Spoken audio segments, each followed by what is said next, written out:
Assalamualaikum warahmatullahi wabarakatuh. Selamat pagi anak-anak. Alhamdulillah pagi ini kita masih bisa belajar bersama dengan anak-anak belajar dari rumah, dipandu dengan video dari Pak Hoirul. Tak lupa ya, puji syukur alhamdulillah selalu kita panjatkan kepada Allah Subhanahu wa taala yang telah memberikan kita nikmat Islam, nikmat sehat, nikmat sempat, sehingga kita bisa belajar bersama kembali. Ya, untuk hari ini kita masuk ke tema 1, subtema 2, pembelajaran yang kedua. Di pembelajaran yang kedua ini kita akan membahas banyak hal. Ya, langsung saja ya. Di pembelajaran 2. Nah, di sini langsung tugas ya. Untuk kelas 3 kalian lihat di videonya di layarnya. Itu kalian gunakan informasi yang sudah kamu peroleh untuk menulis cerita tentang perkembangan dirimu. Nah, ini kalian tanya ayah, bunda, bebas tanya ke ayah ataupun bunda menanyakan tentang perkembangan kalian dari semenjak kalian masih bayi sampai dengan sekarang. Tanyanya bebas. Terus kemudian nanti kalian tuliskan tentang perkembangan kalian dalam bentuk sebuah cerita di buku tulis ya. Bagaimana perasaan kalian setelah mendengar informasi tentang perkembangan kalian? Apakah kalian juga mendapat informasi kapan kalian bisa mulai berjalan, merangkak, makan yang pertama, dan lain-lain? Itu ya, cari informasi itu kalau bisa. Nah, di sini di video yang sekarang itu ada yang merangkak. Karena kita tidak di sekolahan, berarti kita tidak bisa mempraktekkan. Nah, teman-teman, ayo berlomba adu kecepatan berjalan merangkak dan berlari dengan teman-temanmu. Tapi ini sementara bisa dilakukan di rumah ya.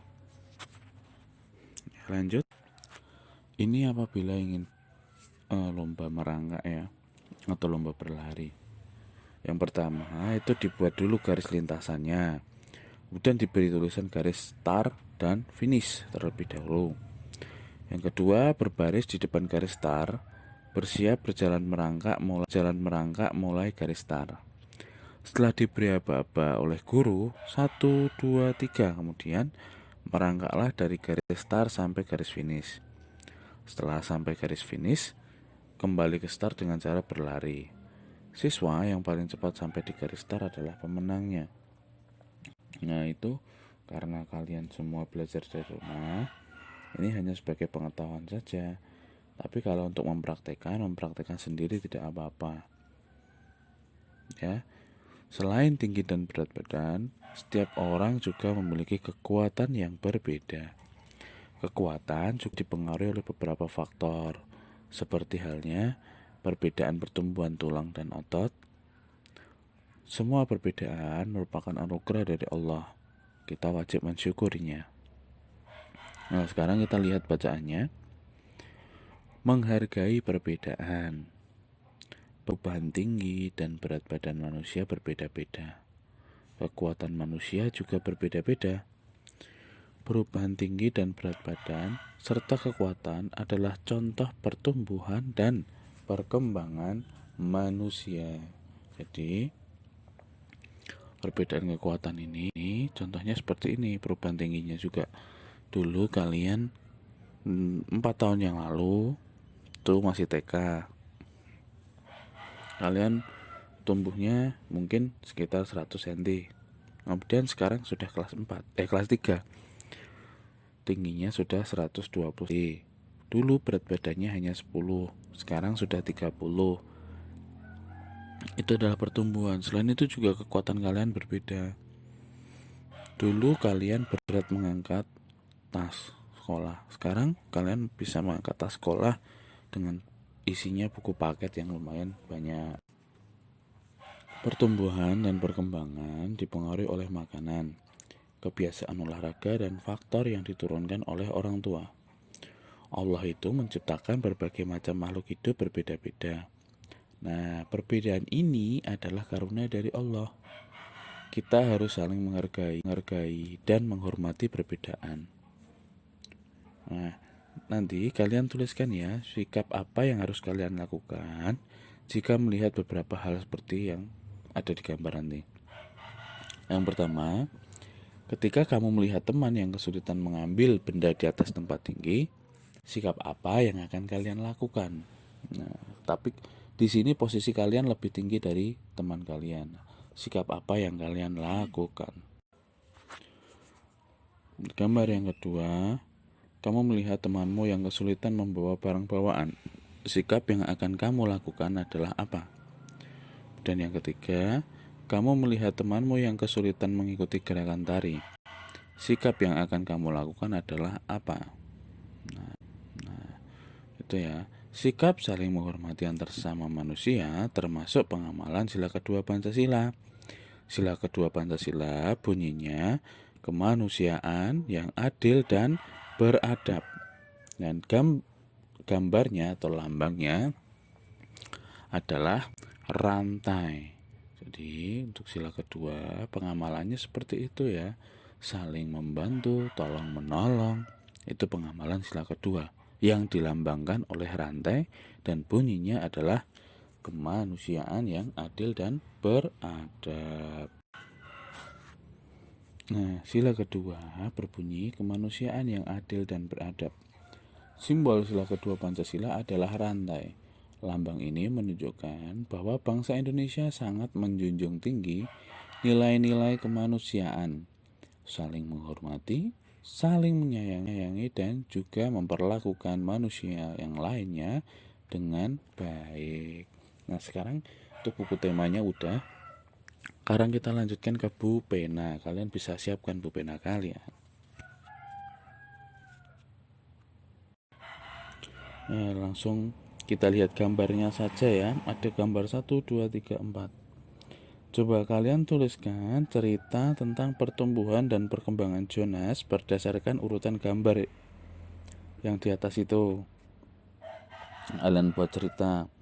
Kemudian yang kedua, kalian susun kosakata di bawah ABC ini menjadi kalimat yang utuh dengan benar. Gampang ya. Untuk nomor 2A, Pak Hoirul beri contoh terlebih dahulu. Di situ ada kata-kata ayah diajari oleh bersepeda Jonas. Nah, bagaimana menyusun kata yang baik? Kita lihat dulu. Jonas diajari bersepeda oleh ayah. Nah, itu adalah kalimat yang tepat. Jonas diajari bersepeda oleh ayah. Ya. Nah, di sini kita menghargai keberagaman sebagai pengamalan sila kedua Pancasila di sekolah. Sila kedua Pancasila berbunyi kemanusiaan yang adil dan beradab. Lambang sila kedua tadi adalah mata rantai yang membentuk lingkaran. Salah satu pengamalan sila kedua Pancasila adalah menghargai keberagaman. Keberagaman merupakan karunia Allah yang harus disyukuri. Keberagaman dapat memperkuat persatuan jika disikapi dengan baik. Ada banyak keberagaman yang dapat kita amati di kehidupan sehari-hari. Misalnya di sekolah. Ada teman laki-laki dan ada teman perempuan. Ada yang teman tinggi dan ada yang kurang tinggi. Ada teman yang suka membaca, bermain mobil-mobilan, dan ada juga teman yang suka bermain boneka.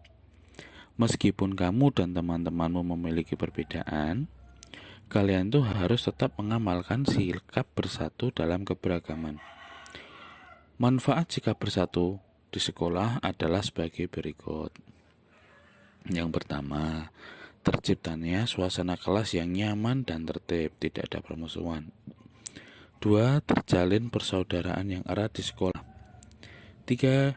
Dapat saling membantu jika mengalami kesulitan. 4. Mencegah terjadinya perselisihan.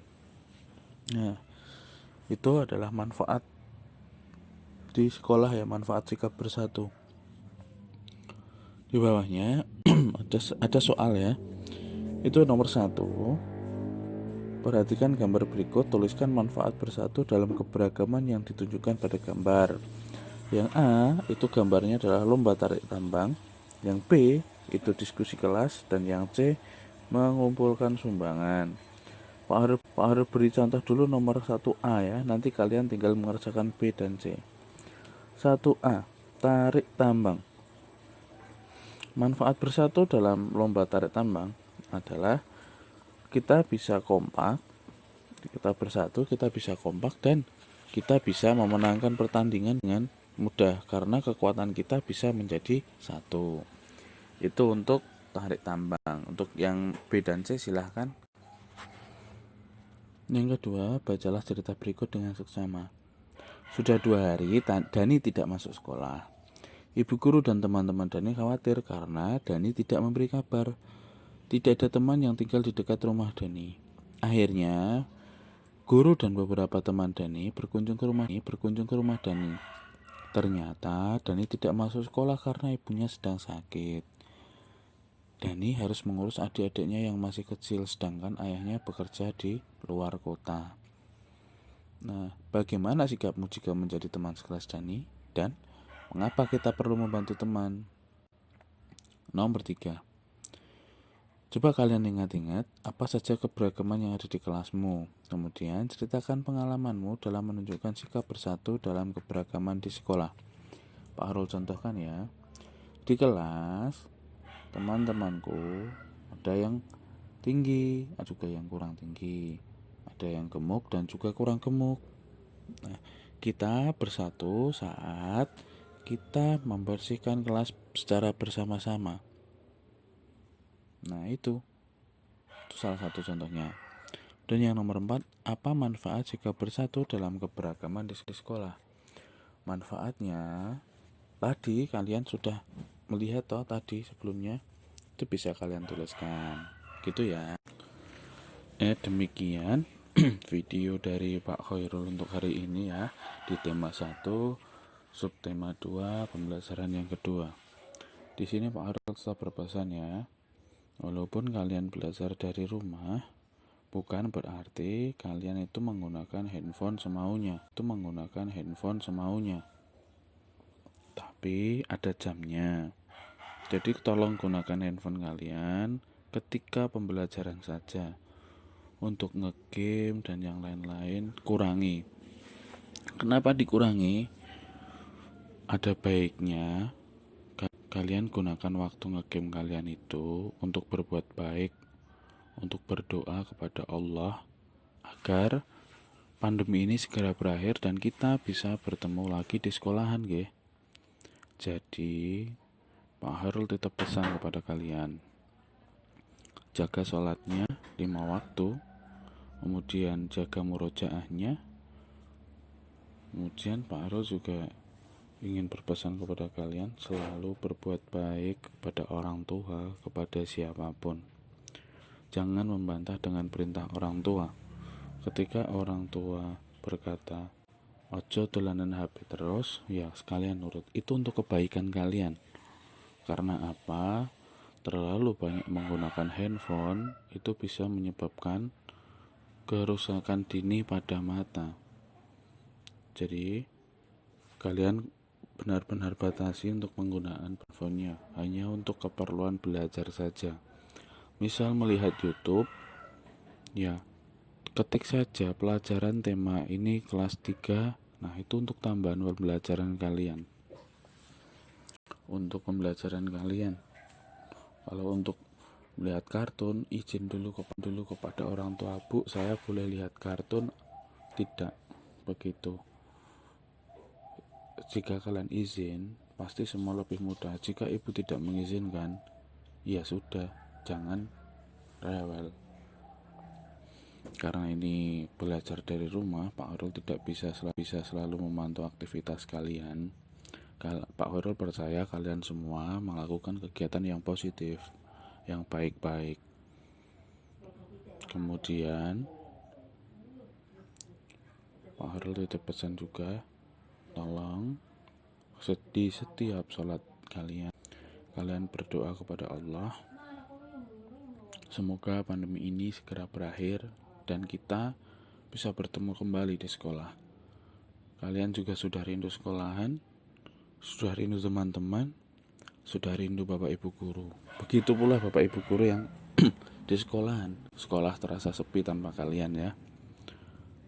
Pokoknya semua juga harus berdoa kepada Allah, karena Allah yang maha segalanya. Gitu ya. Demikian yang bisa Pak Horol sampaikan. Kurang lebihnya Pak Horol mohon maaf. Billahi taufiq wal hidayah. Wassalamualaikum warahmatullahi wabarakatuh.